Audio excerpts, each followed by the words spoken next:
Hello everybody, Rogue Fox here, and welcome back to another Minecraft Bedrock Edition Redstone tutorial. A few weeks ago, in my auto bucket filler tutorial, I demonstrated how an observer can detect when a barrel opens and closes, and the observer can also detect when an item goes inside the barrel. Now, I'm not sure if this is a feature in Java Edition. I checked the Minecraft wiki, and there is no information whatsoever about an observer detecting when the barrel opens and closes, or when an item goes inside, but this is definitely a thing in Bedrock Edition, and I think it is a very cool feature. So with that, let's go ahead and take a look at what this does.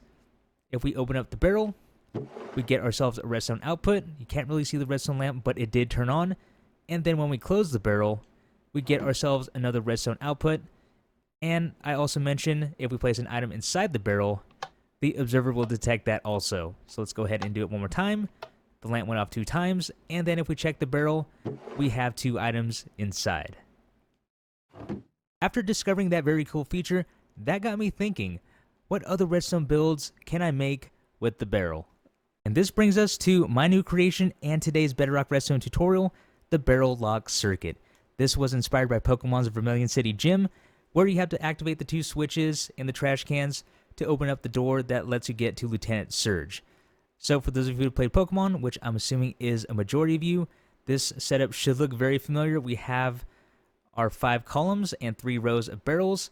Now the cool thing about this is totally customizable, so you could do 3x3, you could do a 5x5, 5 rows, 5 columns of barrels, which I've done while testing it.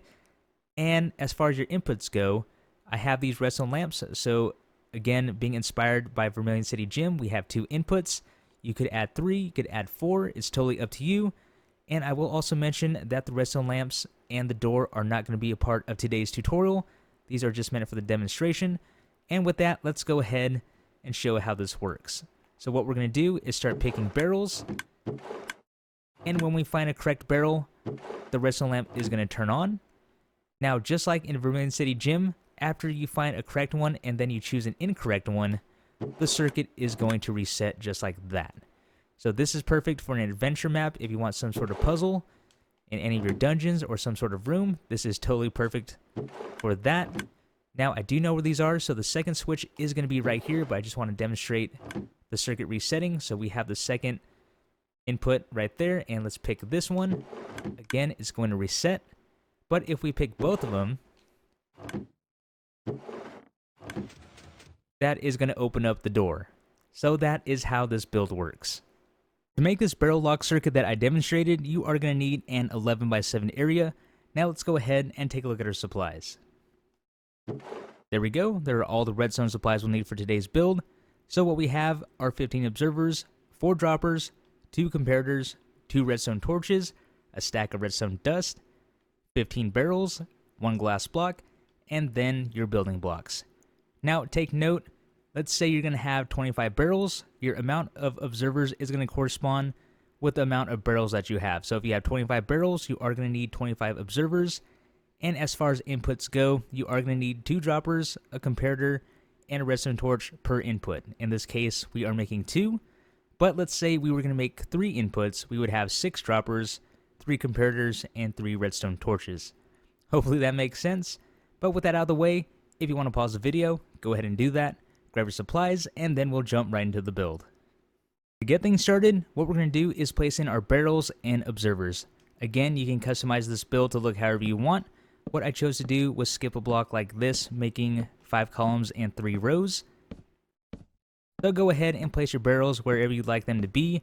I recommend having them close like this, that way it's a little bit easier on the redstone, so you don't have to add repeaters to extend the signal strength and all that fun stuff. So once you have your barrels in place, go ahead and grab your observers. We're going to come down below. And for this, I chose to use slabs because it lets the light pass through.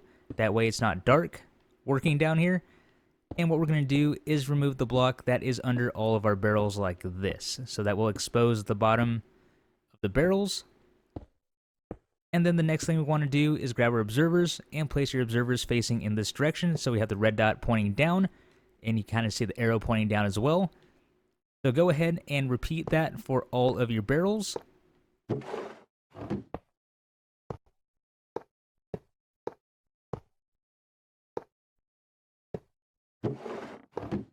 There we go. All of the barrels and observers are now in place. Next, it's time to pick which barrel we want our inputs to be. So for the demonstration, I use this barrel and this barrel. Now let's go ahead and pick two different ones. So let's say we pick this barrel right here. So place a temporary block against the observer, a block down like that, remove the temporary block. And then let's say we want our other input to be this one right there. So temporary block, block down. Again, you can customize this and make it however you like. Think of this tutorial as a foundation to help you get started in your own design. Now what we're going to do is place redstone dust on top of these blocks here. Now what we're going to do is make ourselves an RS NOR latch. So let's go ahead and I'm going to make a hole right here. Under this block, we want to place a dropper facing down and then a dropper facing up. And we'll do the same for this input here. So again, let me make a hole. We want a dropper facing up and then a dropper facing down. Now I didn't add this to the supply list, but we are going to need one junk item to go in each of the inputs. So go ahead and place your junk item inside the top dropper of each input. So one there and then one right there. Now let me go ahead, I'm going to plug this back up so we don't have any holes. From here, depending on where your door is going to be, you want to run your comparators facing in that direction. So let's say we want the door to be facing this side here. So go ahead and grab your comparators, and what we're going to do is run a comparator out from the bottom dropper. And because I do want this to be centered, let's go ahead and I'm going to run a comparator out from this direction. Again, you can play with this however you like. Just, again, think of this as a foundation. And then from there, we're going to go ahead and run that comparator into blocks like this.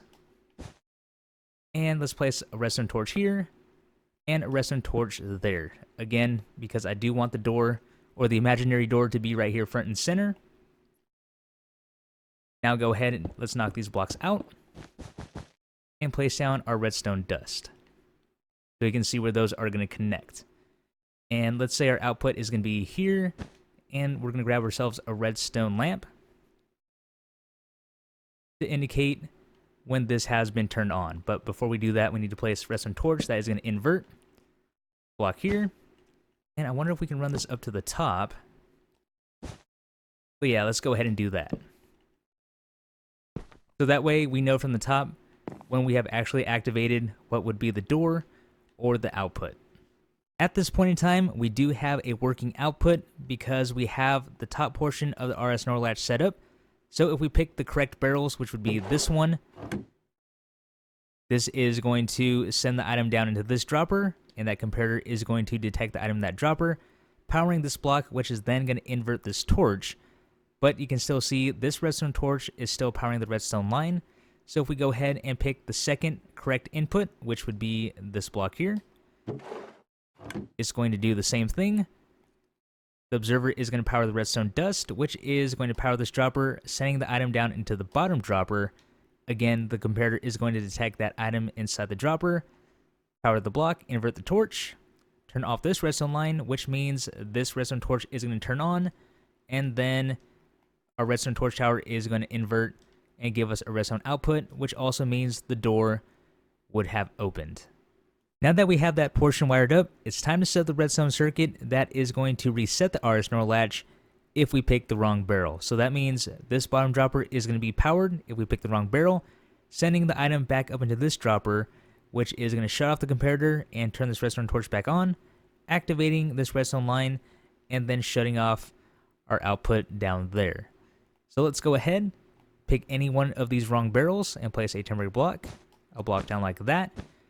And from here, what we're going to do is follow the pattern of our observers. Again, I made this very simple. So what I can do is run a line down the center like this, covering all of the center observers. And then I want to have blocks coming out to the observers here. Block out like this, and this is our input, so we skip it. And we are going to make sure that these don't touch whatsoever. Blocks out like this, and then like that. So you should have some sort of pattern like this if you're following along with me. Again, totally customizable, so it may look a little different, But from here, what we're going to do is line all of these blocks up with redstone dust. Get back there. Yep, there we go. Dust here. And redstone dust there. So no matter which barrel we open up, it's going to power all of the redstone here, and it's close enough to where it's not going to go past the signal strength of 15.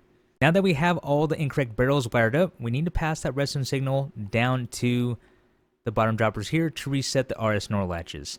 So what we're going to do, the ideal place to have this redstone line go down is somewhere in the center. That way your furthest barrel can still make it all the way here without surpassing the 15 signal strength. But for this example, it's not going to work right here, and I'll show you in just a moment why. So I'm going to pick this block right here. We're going to remove it, place it with our glass block, put the redstone dust back, temporary block underneath, block out, block down, and then redstone dust like this. So if this barrel was to be activated, this would be 1, 2, 3, 4, 5, 6, 7, 8, 9, 10, 11, 12, 13. So it does not go past 15. So that means this barrel way down there will still activate this whole redstone line. And then what we're going to do is grab repeaters, which I also forgot to add to the supply list. I do apologize for that. Again, this is going to vary on just everything where your inputs are going to be and all that stuff where you choose for this line to come down. But for this one, we're going to run a repeater out from this side of the block facing that NOR latch, RS NOR latch, and then a repeater facing out. Actually, we can go ahead, because this is 13, we can go ahead and make this 14. Redstone dust, repeater. Now from here, what we're going to do is place some blocks like this, place a block up against that dropper, redstone dust, and that's not going to work because, again, we're going to have to play around with this. Because that's not going to work, what we have to do is place a block here, repeater. And then for this one, we can go ahead and place a block against this one, and then redstone dust like that. Again, just kind of use this build as a guide because there are a lot of things that are going to change up how your build is going to be. There are many factors in this, as you can see, and this is why this is a bit of a longer tutorial. But let's go ahead. We're going to take a look. The output is on. We picked the wrong barrel. So picking the furthest one away, that resets the RS NOR latches. So we can see both of these turn back on. And again, if we have one correct barrel, which is going to be this one, let's pick another wrong one. It's going to reset once again. So that is how that circuit works. This barrel lock circuit is pretty much finished. So we have our correct inputs are going to be these two right here. And we're going to have our output. And then just to reset this, we can go ahead and pick a wrong barrel. What you would want to do once you pass through the door, you would just want to have redstone signal pass to one of these orange lines here. So if you had a pressure plate, we would just make some sort of line going out to this, and you'll most likely need a repeater because that is definitely past 15 to reset these. So something like that, and then again, pressure plate on a block right here after this has reset. And let's just go ahead and do it for a quick demonstration, just so we can see all of this working. So pressure plate here, that's definitely a repeater.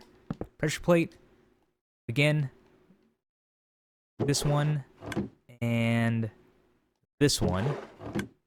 Turns it on, we go through the door, and then on the other side of the door, we step on the pressure plate, and then that'll shut the door behind us, resetting the whole puzzle. Before we end the tutorial, I do want to come back to this section right here like I said I would. Again, it is ideal to have your redstone line come down somewhere in the center. That way, your furthest barrel is most likely going to power in the center and make it all the way down to wherever your inputs are. But for this one, let's go ahead and knock this out. And let's say we did put it where I wanted it earlier, right here. Redstone dust. Block down like this, and we remove that. The redstone dust would come down this way. Now, the issue with this is the repeater would run directly into the dropper, and with this alone, this is not going to work. So we do have the item in the bottom dropper. We can see the redstone output from the comparator. Now, with this setup, if we went ahead and picked the wrong barrel, nothing happened. It didn't reset. So that is because this repeater is going to be powering both droppers at the same time. So this item is not even going to go back up into that dropper at all. It's just going to stay right there and then keep that output going. So that is why we're not doing that.